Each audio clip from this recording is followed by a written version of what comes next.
Assalamu alaikum, dear brothers and sisters.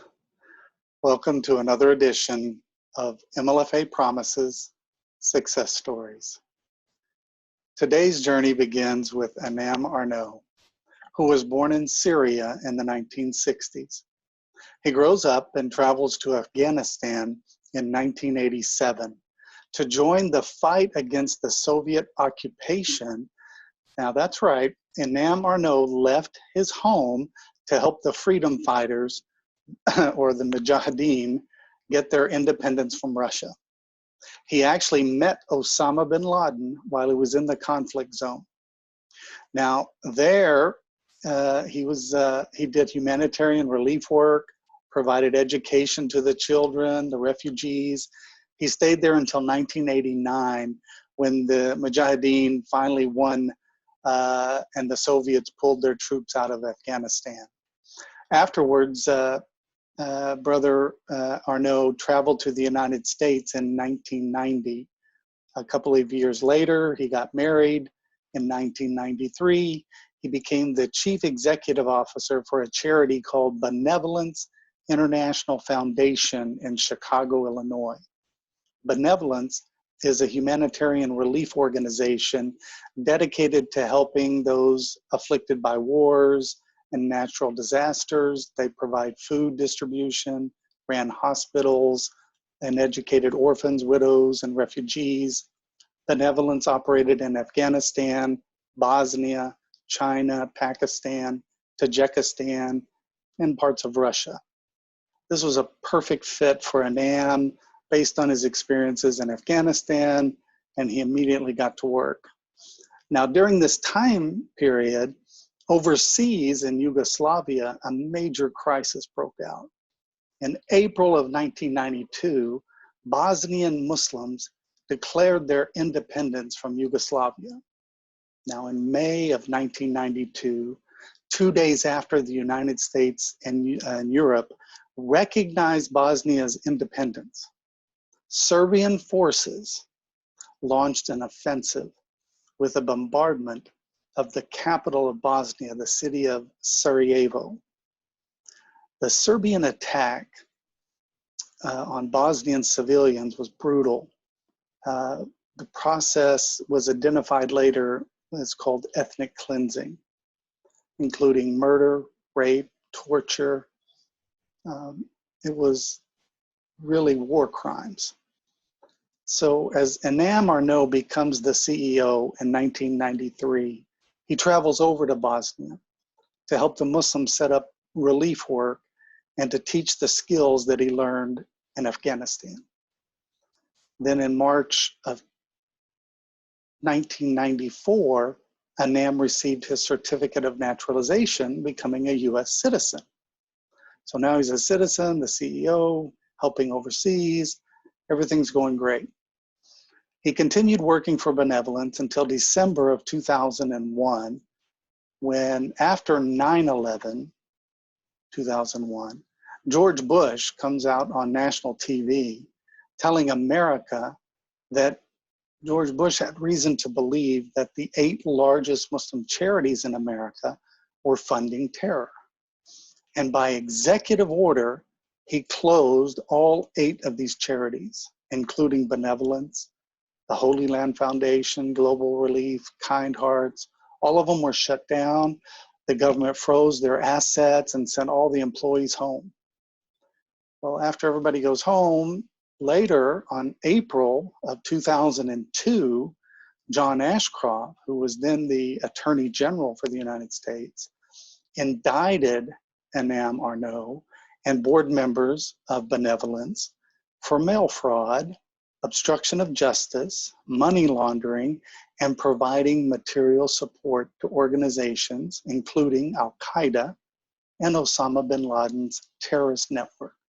So these were serious charges. This was a big deal, international news. And Enaam and Benevolence denied the allegations, trial dates were set, and the legal battles began.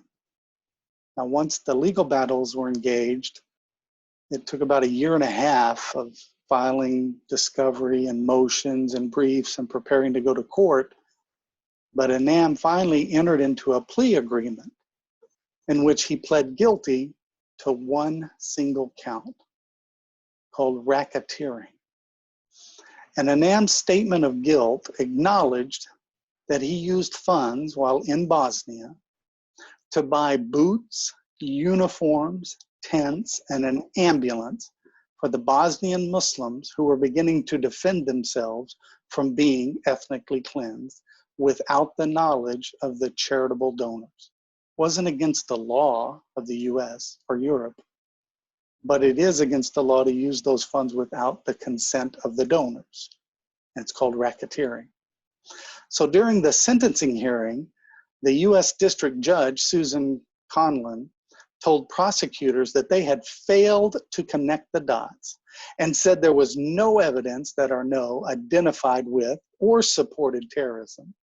And in that same plea agreement, the prosecution acknowledged that neither Arnaout nor benevolence had acted contrary to the interest of the United States or had any ties to Osama bin Laden or Al-Qaeda. Let that sink in. Arnaout was sentenced to 10 years in federal prison. After serving 8 years on February the 8th, 2011, Arnaout was released from prison. He was a free man to go back to his family and his kids and start rebuilding his life in Chicago. Then, out of nowhere, the U.S. Attorney's Office in Chicago decided citizenship revocation should be the next step for Arnaout. The Department of Justice and ICE filed a federal civil complaint against Arnaout in Illinois, seeking to revoke his naturalization. In July of 2014, the U.S. Attorney's Office in Chicago requested to revoke Enaam Arnaout's citizenship without trial.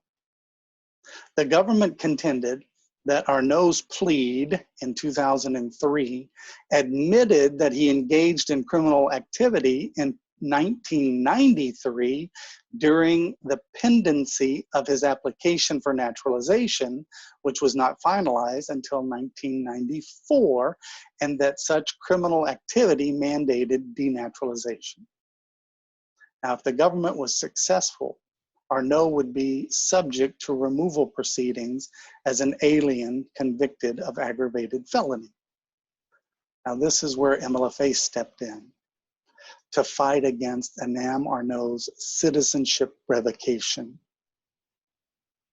Now, alhamdulillah, over the past 5 years, we fought first to get a trial, and we were successful. So they couldn't revoke him without trial. Then we've argued and argued and argued and fought and fought. And over the past 5 years, our legal team has stopped the denaturalization without trial, stopped the removal proceedings, and finally this year in 2020, Enaam Arnaout has been, his case has been resolved. It's over. He will not be deported. He is free to stay in Chicago and will enjoy living with his family and kids. Alhamdulillah. This is another victory. Again, MLFA on the front lines of justice, protecting our rights and our liberties when and where it matters the most. These are promises made, promises kept. Thanks for watching. Assalamu alaikum.